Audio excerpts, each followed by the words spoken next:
All right, Kevin Sully and Lincoln Shrike here with you, reacting to the surprising news in the track and field world. The Daily Mail has reported this morning that Christian Coleman could be facing a suspension after 3 missed drug tests.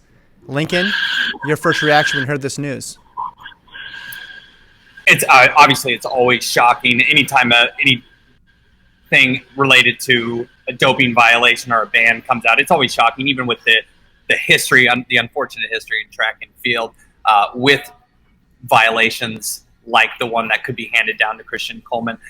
The fact that it's a whereabouts type of a thing, even though we had this with Olympic champion Bree Rollins years ago, it makes it all the more mysterious. Coleman and his reps haven't acknowledged anything as of yet, so we're still a little bit waiting to see what the official word is here. We're just going on a report, but a missing 3 drugs tests or missing 3 whereabouts, things is stunning. From the outside, as someone who's not an athlete, you almost wonder, how does that happen? And in the report, it says that he's disputing him and his legal team are disputing that 3rd missed whereabouts thing there. But obviously this is huge. This is the fastest man in the world. The guy in the 100, of course. This would be huge ramifications for the sport in itself. But man, if this is true, and if this ultimately keeps Coleman out of the 19 World Championships and the 2020 Olympics, it's incredibly embarrassing for him. I don't want to speculate too much, but it's also just a massive blow to the sport and would be very, very unfortunate. Of course, we don't know what this says about, if he's clean or dirty. This is just a whereabouts type of a thing, but it almost makes it, I don't want to say worse, but it's just so much more head scratching, because as an athlete where you need to be, and you have to register and let the bodies at B know where you're at. And if he made those mistakes, unfortunately, I think he's going to have to serve the ban. So What did you take away from it, Kevin? Well, we should mention too that we haven't received comment yet from any of the parties involved. USADA, AIU, Coleman himself.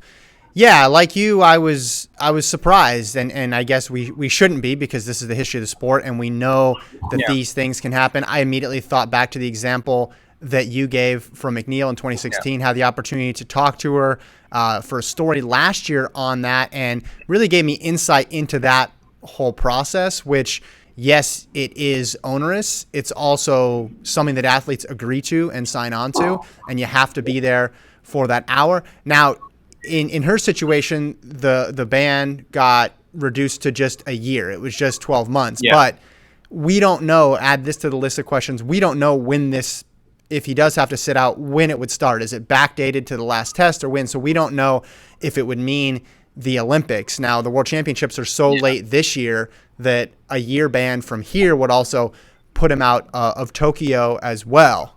So that's a tough spot to be in for him. But yeah, still a lot of questions remain. I guess I'm more in a wait and see mode to see what comes of this.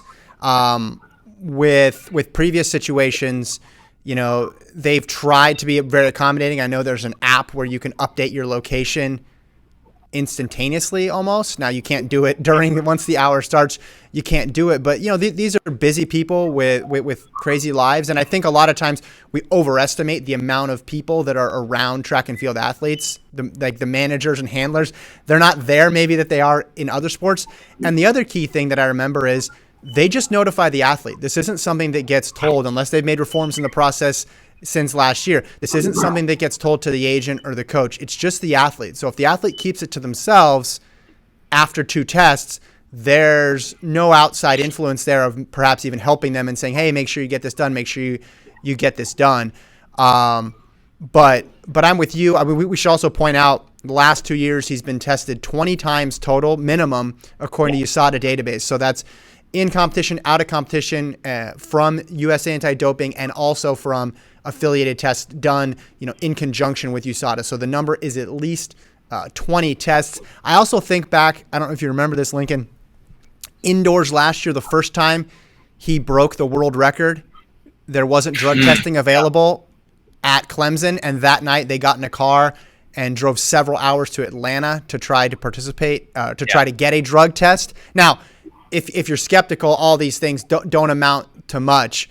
But if you look at the frequency with which Coleman's raced, the amount he's been tested, I think these things are going to be presented when his team makes a case for why there should be a lighter punishment. I'm just trying to give both sides here, propose an alternative, reading of the case. Now, from USADA's side of things, it's 3 and you're out, right? It's pretty clear. It's written in the rules.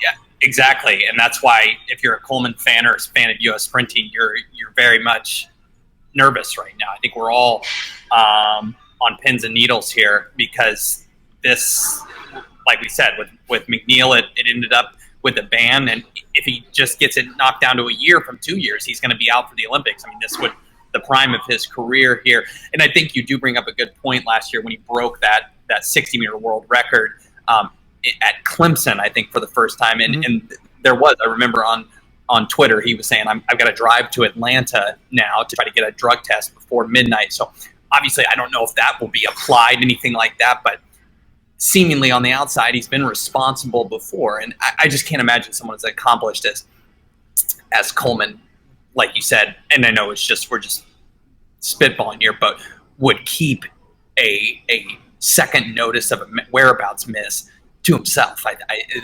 That's why this is, so strange. And you wonder maybe if he was traveling so they can prove that, that was the reason for the whereabouts. Sometimes that happens, but it's almost, if not for the McNeil example, it would almost be too hard to believe that he could truly let this slip or, let this slip from his mind at all, because it just is inconceivable from the outside. I know, as a person, not a track and field athlete, it would be difficult and annoying, obviously, to have whereabouts all the time. And, right. You have to be available an hour every single day. That's tough. But he's Christian Coleman. We've known, he's going to be the favorite for the next couple of years in the 100. You can't make this mistake if he truly did. And, you mentioned his testing record. I imagine he's one of the most tested athletes in the world. That just comes with the territory. So this doesn't say anything to me about whether he's clean or dirty. It just would say something of, if it's true about his whereabouts thing, that he was too lax. And again, speculating, we don't know the full thing. He has not responded. So let's give him his, I don't want to say his day in court, but let's give him his chance to respond before we go full in here. But you just can't, you have to be responsible. And he would certainly deserve the punishment if this is true, that he was missing for 3 whereabouts check-ins. Well, and here's the issue because of track and field's history, right? Say it is just a procedural issue. Yeah, he screwed up. Yeah, he wasn't there, but there was nothing beyond that, right? Yeah. He's still going to get lumped in as someone who served a doping ban. And then from henceforth, that's always going to be attached to his name, which I think track and field has never done a good job like delineating those two things. And because of the history of the sport, take any other major sport, for example, it'd be like an NBA player yells at a ref, pays a $50,000 fine, has to sit a few games, and then they're back out there. There's no deeper like question about ethics or morals. In track and field, it's okay. Everything is an indictment on whether or not they're playing fair or not. And perhaps the NBA wasn't a good example, but there's no sort of, just pay a fine and move on, and then we can get back to business, right? And I think that when you talk about Coleman's larger legacy, because look, if he had to sit a year and miss these world championships, and maybe he gets back in time for the Olympics, just say that hypothetically, that's tough, right? That's a bad break. He's favorite for gold in the prime of his career, as you mentioned. But the worst thing would be he sits a year and then this tarnishes him forever. We know this stuff sticks with people, even if it's something like this. Now, and I understand the other side where people are going to say, no, with the way track and field is, this is clearly indicative of something. But just as someone who's talked to people around track and field who have gone through this, the motives aren't always sinister. The motives are not always sinister. No, and you have to look at it at that way too. If you're going to look at it, everyone's going to, of course, have their own opinion, and this would, if it plays out the way we think it will, it's going to be a polarizing type of a thing. I think, he's not going to suddenly become Justin Gatlin, where every question, or the first sentence you say about Justin Gatlin would be his doping history. But you're right, absolutely, it would tarnish him. And worst case scenario, I mean, this could not into his career, but you miss these 2 years, you miss these 2 championships. I mean, millions of dollars are left on the table. Who knows what happens? For McNeil, it almost was like her thing came at the perfect time, because it was right after she won an Olympic gold. It was a world championship year, but I mean, she was kind of still riding the high of that Olympic gold. This is, Coleman has proven himself, but he hasn't quite gotten that gold that we all think is coming for him.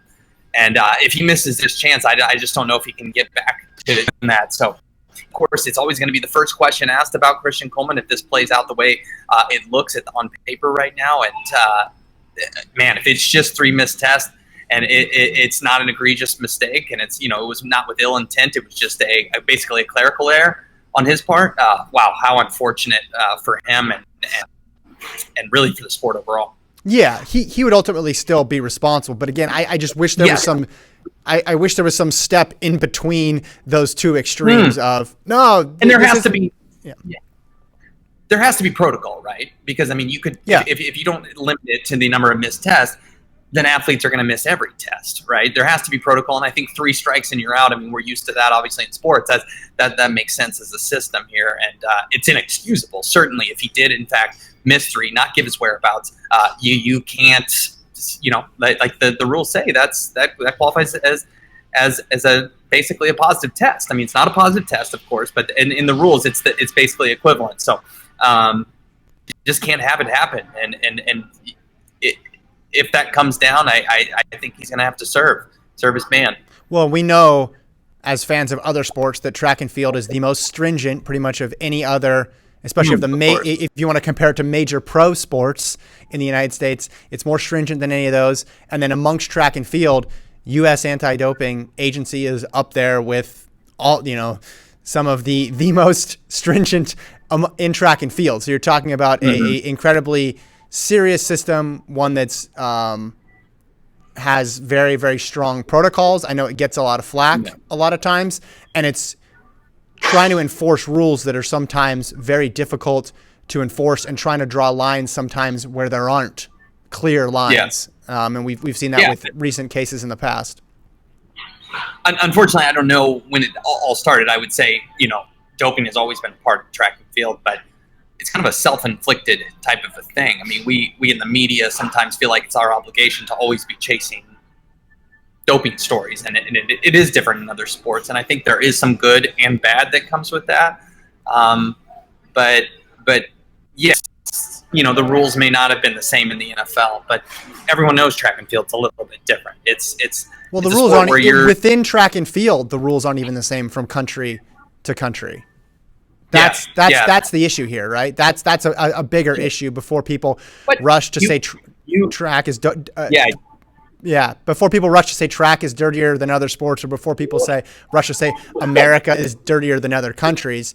David Epstein, the author of the Sports Gene, has a good quote that I'll mangle here. He basically says how clean or dirty your sport is directly reflective of how serious your testing is. Right? That's the standard. Yeah, exactly. Yeah, no, exactly. And it's just what we've come to get used to. But the testing is certainly it's just a big factor of the sport. Sorry about that. But Coleman knows this, and his management knows this, and everybody knows that he has to go through this. So again, this is going to be inexcusable if this is what takes place. We can litigate whether this is fair or whether this is just a USADA issue all day, but he's a U.S. athlete. He knows what the rules are, and you had to that in that sense is not on anyone else but him. I bring that up just to add some context, not to excuse anything, but just there will be a ton of context missing in this conversation, so I want to add that. One last thing before you go, just ramifications on these World Championships coming up. Well, of course, it leaves the 100 meter. It would leave the 100 meters wide open. I've heard not reports, but everyone talking about Gatlin as the favorite. I think it's pretty well wide open. I guess you would say Gatlin would be the favorite. Yeah, if the removal of Coleman makes the 100 meters a mystery at this point, because you have a 37-year-old in Gatlin. I don't want to go too far, because we just don't know exactly what's happening yet. We haven't gotten the official word. USADA hasn't released anything. We're just going on some levels of speculation, some levels of media people talking to sources here. But if the 100 is without Coleman, it changes everything. And it's not just the 100; it's the 2 where Coleman will be a medal contender, and then the 4x1, of course. So it impacts the entire United States track team. Well, we'll leave it there. We'll continue to follow the story on the site. Lincoln, thanks for hopping on. Absolutely, yes.